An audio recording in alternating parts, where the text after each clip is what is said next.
Here we have a totally different type of an endgame, but also when we look a little bit deeper into the position, it's clear that white must be better, as black has objectively two weaknesses, c7 and d5. But the most important question we should first of all ask ourselves, how about those two minor pieces? Which piece is from the future perspective the more important piece? And we can see that the knight on c3, not only that we know that the knight is the best friend of the king because it always gives the best protection, that here in this closed type of structure, the knight objectively is more valuable over the bishop on h4. So one thing we can for this reason already rule out is the fact that we shouldn't allow black to exchange those two minor pieces, because also then the king is a bit weaker and is more exposed to some kind of perpetual check motives. So what is clear, we should not allow the exchange and move the knight. We have three moves for that, which we should of course take into consideration. Let me just show you quickly a move like queen c6, which is logical, attacking c7.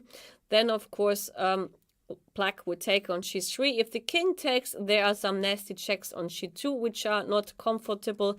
If the pawn takes, then there are checks on the second rank, and black suddenly gets much more counterplay than he ever dreamt about. So that's why we should first of all decide between knight e2, knight f1 and knight h1. But each of the moves has some, well, general drawbacks. When the knight moves, it's clear that the bishop is hitting on the pawn on f2. So this is the first thing we should keep in mind. The second thing is like the knight on e2 is unprotected, the knight on f1 and h1 is not. This is also some kind of tactical indicator which we already learned about. For example, like knight e2, we know that this is attacked and protected, so it's semi-protected or semi-stable, whatever you call it. So after knight e2, queen e1 might be already very inconvenient because we have a double attack. If you play knight g3, which is likely the best solution, then I can take, and obviously the advantage of white is gone, and okay, the position is objectively ending in a draw.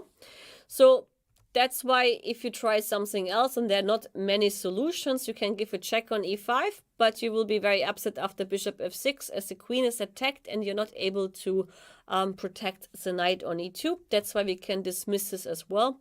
And if queen f3, the queen has a very important job, at least two of them, f2 and e2, and after e4, well, probably the queen cannot solve all the jobs, and here after e4, yeah, let's say white is in trouble, to say the least.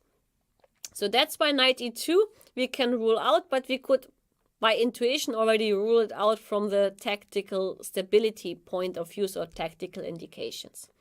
So instead of knight e2, knight f1 looks actually also quite harmonious, but also knight f1 doesn't protect f2. So we can try something like queen b2. Now f2 is under attack. If, for example, like queen f3, then once again, I mean, both these pieces are very passive, and the objective was to hit on the weaknesses by black, but not to keep an eye on our own weakness. So after queen f3, perhaps there is knight e4 as one option, but we can see already, like from just looking at the position, it's not what white wanted, and also like it's very hard here for white to improve.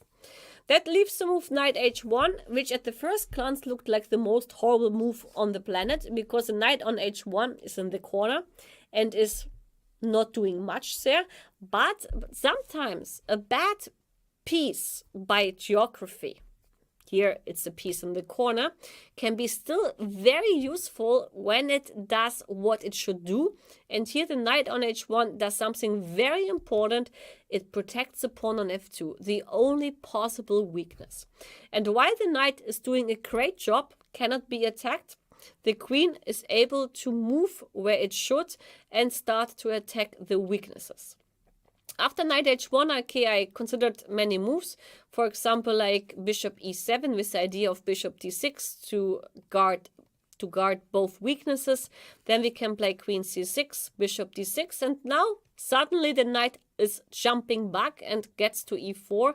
And well, you see how easy and how quick the knight is able to regroup and get eventually to the square of his dreams. That's why queen e7 is not very clever, but it's very difficult here anyway to make a good move. For example, if you play bishop f6, queen c6, and now queen a7, it looks as passive, and after knight g3 and knight e4, the same problems arise.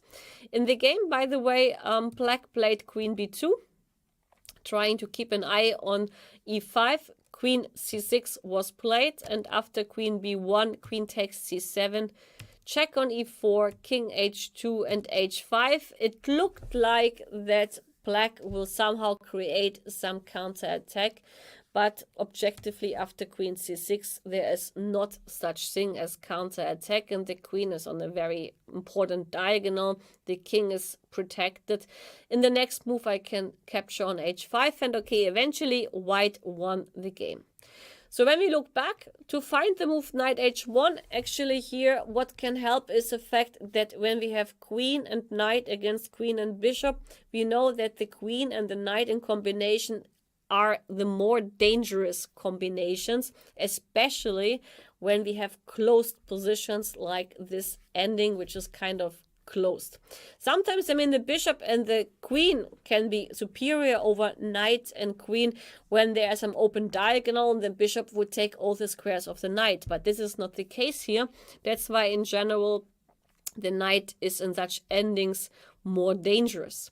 Here, of course, also, like, objectively speaking, if you want to win the game, and since black has the two weaknesses, it was clear for us we have to keep the knight on the board, because without the knight, the king is a little bit more in danger and can be easier attacked.